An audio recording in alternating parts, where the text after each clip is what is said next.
nasi tukajiunga nayo tukawa tunaendelea kusherehekea. Bwana asifiwe.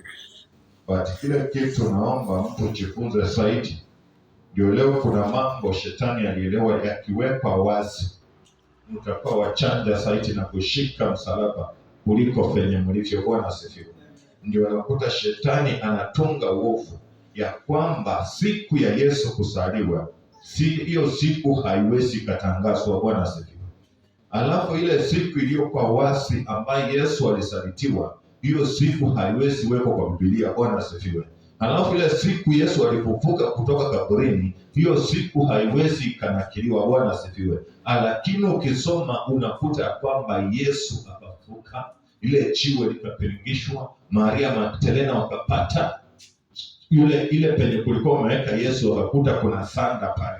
Baada ya kugeuka kuona upande mwingine, kuna mtu akawaambia kwamba mnamtafutaje yeye aliye hai katika walio wafu? Bwana asifiwe. Kwa hivyo mwaka huu unapoisha, vyote vilivyokuwa vimekufa sasa vinaenda kufufuka ndani mwako katika jina la Yesu, na utapatikana tena kwa hiyo mambo ya vitu vilivyokwama katika jina la Yesu. Najua kwamba kuna kaburi linaongea kwenu ambalo ya kwamba mwezi mkaabudu Mungu, ya kwamba mwezi mkatafuta Mungu. Wakati unakuja kuomba, unakuwa na kisirani ya maombi, unakuta afisa anatoka from nowhere anakuambia stop praying. Bwana asifiwe. Lakini ashukuriwe Mungu aliye juu mbinguni, kwa maana sasa tunaenda kuwa na mkesha siku ya Jumatano. Ni mkesha wa kipekee, mkesha wa kukata na shoka, mkesha usio na vitisho, mkesha ambao Bwana ameandaa kwa ajili yako katika jina la Yesu, na hakuna chochote kitakacho kupinga, kwa maana Mungu amefungua anga zimoteti kwa ajili ya Blessing Family Home Center Church. Haleluya.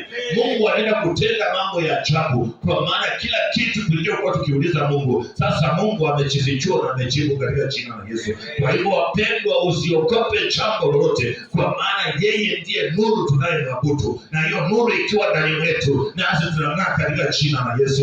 Kwa maana kuna adui anaweza akainuka, kuna watu wanaweza wakainuka, Mafarisayo wanaweza wakasimama wakauliza, huyu Yesu aliponyaje ile kipofu? Huyu Yesu anaweza kuache nuru? Huyu Yesu anaweza akaangazaje? Lakini wamjue ni mwana wa Yusufu. Lini mwana wa Yusufu akawa nuru ya ulimwengu? Kwa hivyo leo tunakuja kuwatangazia kwamba huyo mwana wa Yusufu ndiye aliyeshinda kifo na mauti, anaangaza katika zimotweti katika jina la Yesu. Haleluya. Yaani wapendwa, kuna vitu lazima uangalie na ujue kwamba wewe si wa kawaida. Lazima ukuze jirani, mwambie mimi si wa kawaida. Haleluya. Ambia mtu mimi si wa kawaida. Unaposema wewe si wa kawaida, maanisha kutoka ndani. Haleluya. Yaani ukiwa na ile anointing, kuna mtu anaangalia hii speed yenye huyu dada anaendea, amekuja tu hata tumuelewi. Mbona anapata kibali cha aina hii? Mbona anaishi maisha ya hii? Huyu akiendelea kumwacha huyu, atapata nafasi zaidi na ataenda kutuliko. Kwa hivyo wacha tuanze kufunga milango zao mapema, wakose nafasi ya kuomba. Huenda wakafikiria tumetegemea mitambo sana, huenda wakafikiria kwamba tumetegemea mic sana. Si mic inafanya tuhubiri, sio speaker inafanya tuhubiri. Sisi wenyewe ni wahubiri katika jina la Yesu. Haleluya. Hatuhubiri kwa ajili ya speaker, hatuombi kwa ajili ya speaker, hatuimbi kwa ajili ya speaker. Tunaimba kutoka ndani, kwa maana kuna visima ndani wetu ambavyo vinakupujika maji ya uzima. Haleluya. Yale maji ya uzima yakianza kuchipuka, hakuna yeyote ataweza kuzuia. Atakaye kuja kuzuia haitawezekana, itabidi yale maji ya mpepe mwenyewe katika jina la Yesu. Haleluya. Kina kitu ambacho usikuwe na wasiwasi wala usiogope, kwa maana anasema yeye ndiye nuru ya ulimwengu, na akiwa nuru ya ulimwengu, wewe ukiwa chini yake, nawe utangaza katika jina la Yesu. Haleluya.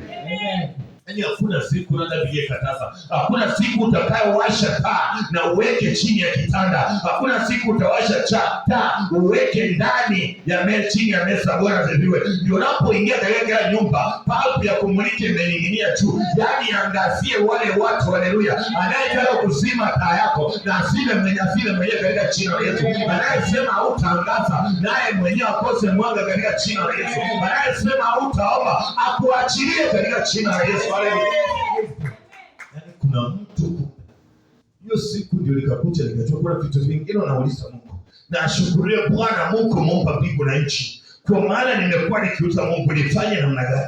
Mungu ananiambia tulia, kuna kitu ndakuonyesha. Tulia, kuna habari njema inakuja. Wapendwa, usikate tamaa, kwa maana Yesu Kristo mwana wa Mungu aliye hai anaweza akatenda jambo jipya ndani ya maisha katika jina la Yesu. Amen. Bwana asifiwe.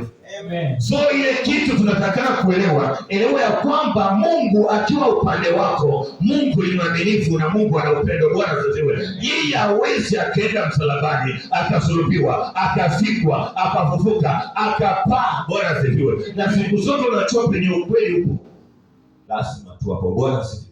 Amen. Yaani kwa ufupi, ninapokaa napiga picha tofauti.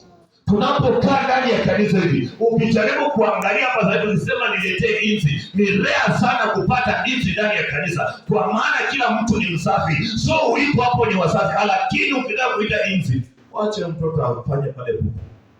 Au siiti zenyewe zinakuja tu. Bwana asifiwe.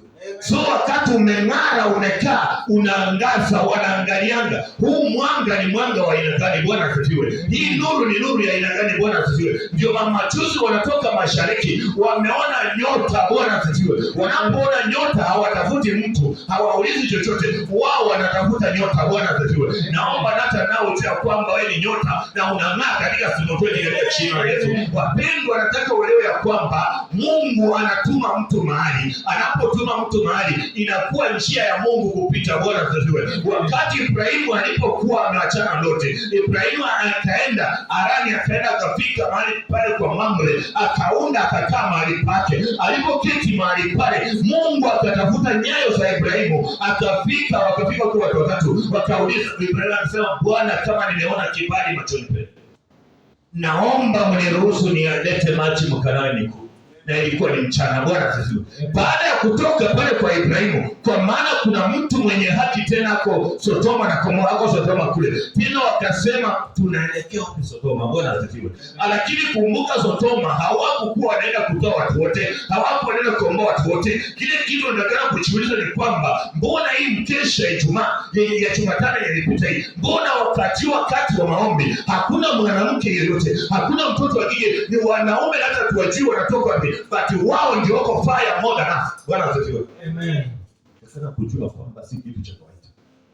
Si kitu cha kawaida. Wewe ni njia ya Mungu kukomboa mji wa Simotweti. Bwana asifiwe. Hakuna venye mtu anaweza kuwa anahubiri, vijana wako pale chini wanafanya sadaka zao. Hakuna venye mtu anasimama madhabahuni anahubiri, wako wanapiga vitu zao pale chini, alafu unasema mji ni wa kawaida. Bwana asifiwe. Hizi ya wa kawaida. Bwana asifiwe. Nahitaji spita nani? Tunahitaji nguvu ili mtu apokee roho ya ufahamu, ajue kwamba kuna nuru inaangaza katika Simotweti, naye akubali kujiunga na ile nuru ili atangaze katika jina la Yesu. Haleluya. Lakini kama unakataa ile nuru, Biblia inasema tuwazi